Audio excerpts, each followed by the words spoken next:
Hello बच्चों, कैसे हो आप सब। Good morning. Shitala coaching class में आपका स्वागत है। मैं अरविंद, आपका मैथ का टीचर, कक्षा 12वीं का। अपन कर रहे हैं प्रश्नावली 1.1 का क्वेश्चन नंबर 12 है आज।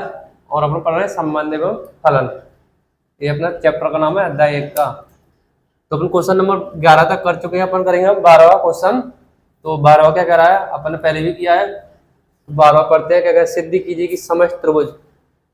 तो यहाँ पे देखो, समस्त त्रिभुज बोल रहा है। समस्त त्रिभुज मतलब सारे त्रिभुज, चाहे जितनी प्रकार के होते हैं वो सारे त्रिभुज समुच्च ए में है।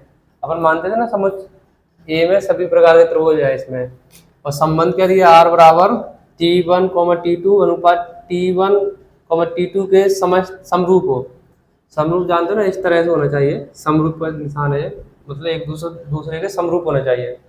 द्वारा परिभाषित संबंध आर एक तुल्यता संबंध। देखो इसमें भी पूछ रहा है तुल्यता संबंध है। ठीक है, पहले तो अपने तुल्यता संबंध निकालेंगे, उसके बाद आगे बढ़ेंगे। तो और आगे क्या करा, भुजाओ 3, 4, 5 वाले समकोण त्रिभुज T1। T1 की कौन सी भुजाएं, 3, 4, 5, ये T1 की भुजाएं। ठीक है, ये वाली भुजाएं। और भुजाएं 5, 12, 13 वाले समकोण त्रिभुज T2। ये T2 की भुजाएं ऐसे इधर दे दिया इन्होंने। T1 की भुजाएं ये और T2 की भुजाएं ये है, तथा भुजाएं 6, 8, 10, 12 समकोण त्रिभुज T3 की भुजाएं ये वाली हैं। विचार कीजिए कि T1 और T2 और T3 में कौन से त्रिभुज परस्पर संबंधित है। अपन इन्हें भी देखेंगे कौन परस्पर संबंधित है। तो T1, T2 और T3 में से कौन से त्रिभुज परस्पर संबंधित है, अपन को ये देखना है कौन से त्रिभुज परस्पर संबंधित है। ये 3 त्रिभुज अपने पास, ये मान लो तुम। तो पहले तो अपन को ये देखना है, ये संबंध तुल्यता निकालना है अपन को। ठीक है, पहले भी निकाला था अपन, इसे भी निकालते हैं। तो आइए निकालते हैं हल। तो अपना समुच्चय क्या है, ए बराबर, तो समस्त त्रिभुज कह रहा है ना, तो अपन लिख लेंगे सभी प्रकार के त्रिभुज, क्योंकि वो कह रहा है प्रकार के त्रिभुज। ठीक है, सभी प्रकार के त्रिभुज। और पहले अपन को क्या क्या रहा है, आर एक तुल्यता संबंध है। तो अपन पहले क्या देखते हैं, तुल्यता संबंध के लिए देखते हैं स्वतुल्य। पहले अपन यही निकालते हैं स्वतुल्य। और स्वतुल्य की कंडीशन क्या होती है, एक जैसे होनी चाहिए। तो अपन पहले हेडिंग डाल देते हैं इसमें, क्या, स्वतुल्य के लिए। तो स्वतुल्य के लिए निकालेंगे तो कैसे निकालेंगे अपन, एक जैसे होनी चाहिए। तो इसमें क्या कर रहा है, संबंध कैसा है, T1, T2 और T1, T2। ठीक है, तो अब एक जैसे चाहिए, तो अपन एक का मान इसमें T1 मानेंगे तो ये भी T1 हो जाएगा। एक जैसे हो जाते हैं ना दोनों, पहले ही मानते, जैसे 1 और 1, 2 और 2, 3 और 3। इसकी जगह अपन ये मान लिया बस। तो अपन इसमें क्या लिखेंगे, माना T1,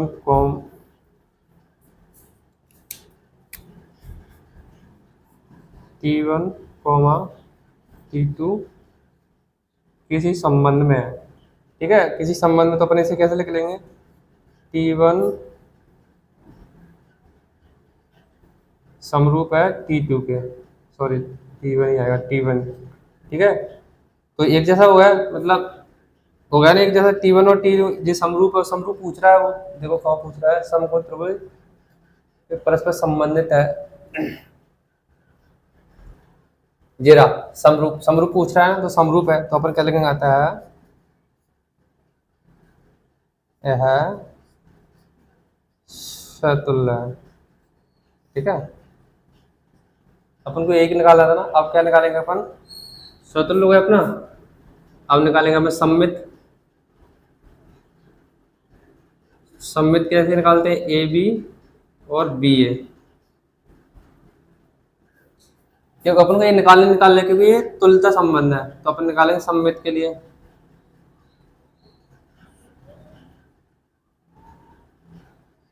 तो सममित के लिए कैसे निकालते हैं अपन, माना इसमें क्या होगा, T1, T2 ये दिया है अपने पास, संबंध में है। ठीक है, संबंध में है तो क्या कह रहा है, समरूप होने चाहिए। तो इनको समरूप कर दो, T1 समरूप है T2 के। ए निकला है, ए बी का मान निकला, बी ए का मान निकालना, फिर से मान लो माना T2, पहले T1 माना, अब T2 माने, क्योंकि ये पंटे आता है, अब और पढ़ लेते हैं अपन T1 संबंध में, तो इसे समरूप कर दो। तो इसे समरूप कैसे करेंगे? T2 समरूप है T1 के, तो ए बी का भी मान निकला, बी ए का भी मान निकला, दोनों का निकला, तो होते हैं अतः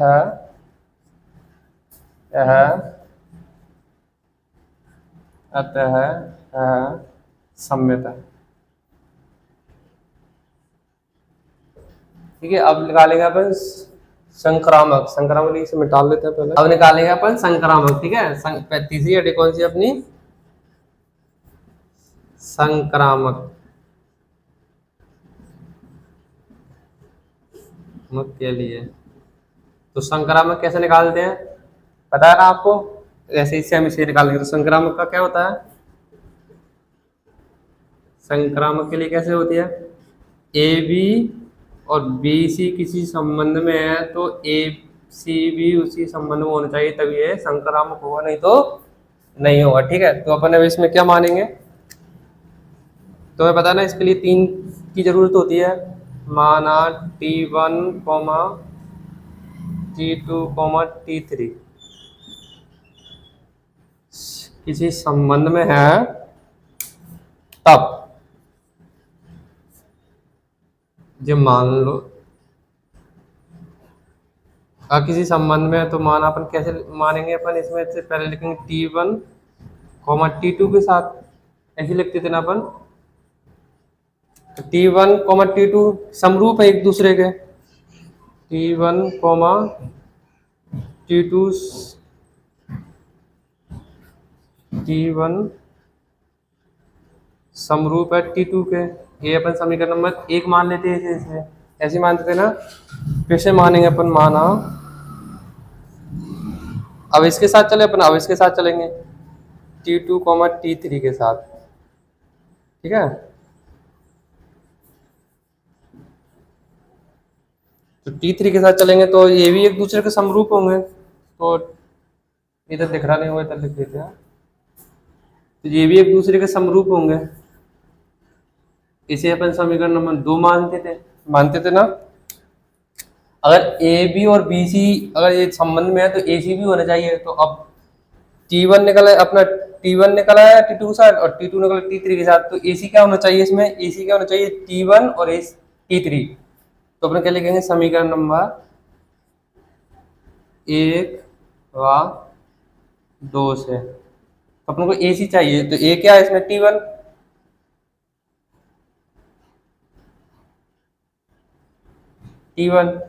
और AC क्या है? T3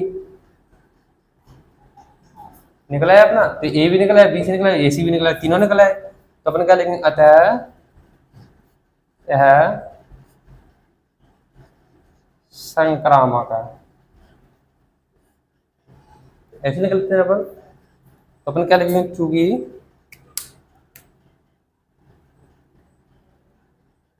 चूंकि है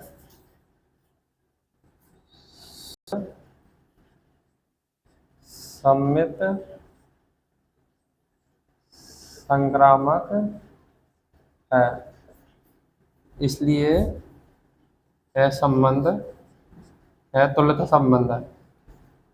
तुल्यता ही पूछ रहे हैं अपन से, वो तुल्यता संबंध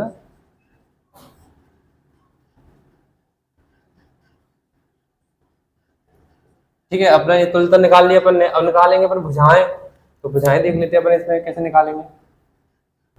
अपन ने देख लिया कि ये संबंध तुल्यता संबंध है, ठीक है, अपन ने निकाल लिया। अब देखेंगे अपन आगे भुजाएं 3, 4, 5 वाले समकोण त्रिभुज T1 तथा भुजाएं 5, 12, 13 वाले समकोण त्रिभुज T2। ठीक है, अब अपन T1 और T2 के साथ देखते हैं भुजाएं। तो अपन क्या लिखेंगे? चूंकि T1 एवं T2 के साथ,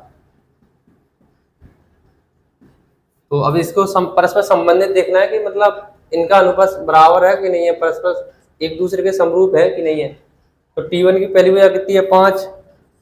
T2 की पहली भुजा, अरे T1 की पहली भुजा 3 है T2 की 5 बराबर T1 की 4 और T2 की 12, T1 की 5 और T2 की 13।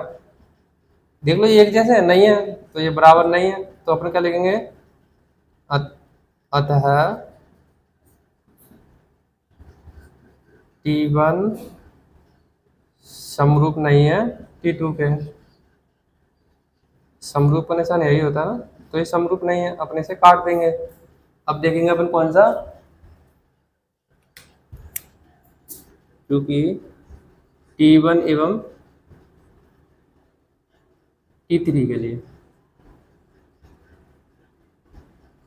तो T1 ये अपना और T3 कौन सा है, ये रहा, इसकी ये रही। तो T1 की देख लो पहले कौन सी है, 3, और T3 की कौन सी है, 6। T1 की कौन सी 4 और T3 की 8, T1 की 5 और T3 की 10। ठीक है, इसे काट दो, 2 से कटेगा, 3 से कटेगा, 3 एकम 3, 3 दूनी 6, ये दो, ये किससे काटे आएगा, 4 से कटेगा, 4 एकम 4, 4 दूनी 8, ये 5 से कटेगा, 5 एकम 5, 5 दूनी 10। तो मतलब ये तीनों एक जैसी हैं, है? तो अपने क्या लिखेंगे यहाँ पे, अतः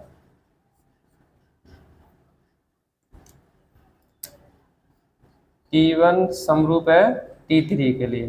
ठीक है, T1 समरूप है T3 के लिए, T3 के लिए इनके अनुपात परस्पर संबंधित है, क्योंकि T1 T3 का अनुपात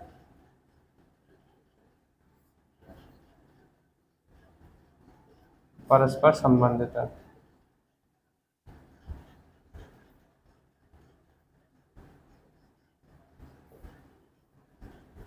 ठीक है, अपन को यही निकालना था, ये इसके समरूप है कि नहीं है। ये नहीं था तो अपन ने कैंसिल कर दिया कि नहीं है इसके समरूप, ये है, तो क्योंकि ये तीनों बराबर आ गए तो ये समरूप है, तो यही सवाल था अपना। और अपने ये तुल्यता संबंध निकाल दिए, कैसे निकालते हैं कैसे नहीं निकालते हैं। अगर इस सवाल में कोई दिक्कत हो तो आप कमेंट्स के माध्यम से पूछ सकते हैं हमें। और अगर हमारी वीडियो अच्छी लगी हो तो लाइक कीजिए, सब्सक्राइब कीजिए चैनल को, और हमारे साथ बने रहिए, और हम ऐसे समझाएंगे आपको आसान तरीके से। जब तक टेक केयर, बाय बाय।